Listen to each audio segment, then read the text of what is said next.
USA Cycling asked me, "Can you improve the bicycle?" I said, "Oh, sure, no problem." So I said, "You just clean up the aerodynamics."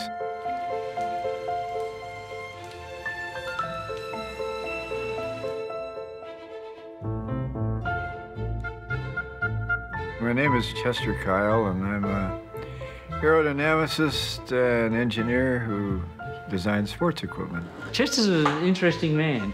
He was frustrated that with the standard bicycle and people should do better.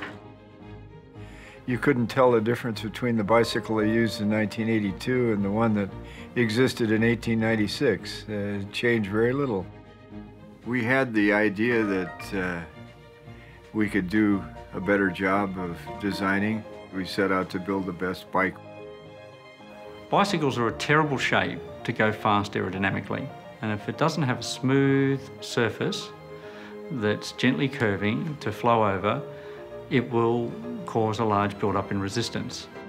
This was a recumbent which was invented in 1932-33 by Charles Mochet of France, and he proposed to race this bicycle. So he got a second category rider, Faure, I guess is his name, and he put him on this thing, and he suddenly began beating all of the racers in Europe. He set a world hour record, he did all sorts, was winning one race after another on the track.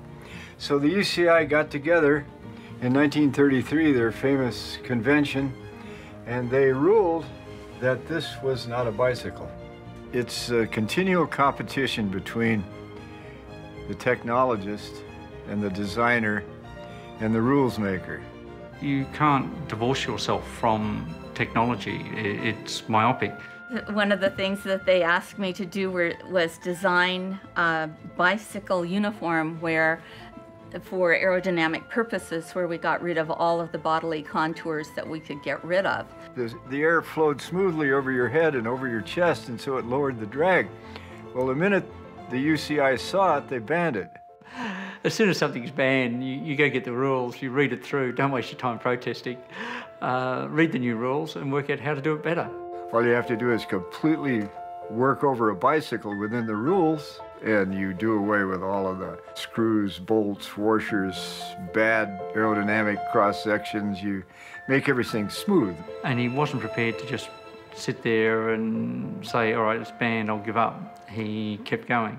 When we started working on these bicycles, the science of sports was just new.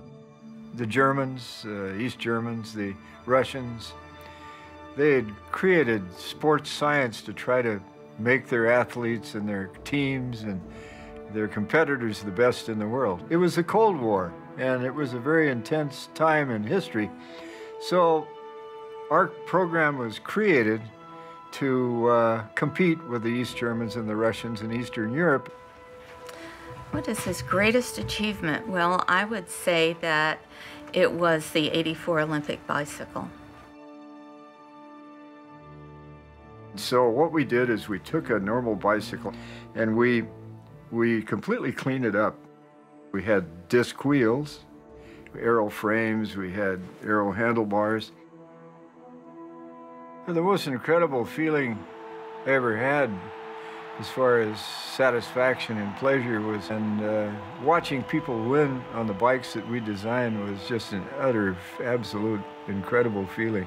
We ended up winning well, a total of maybe 11 or 12 medals.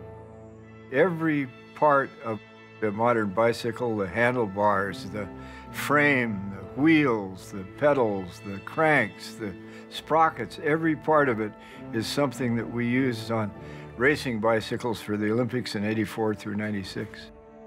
He started a whole new movement of free thinking.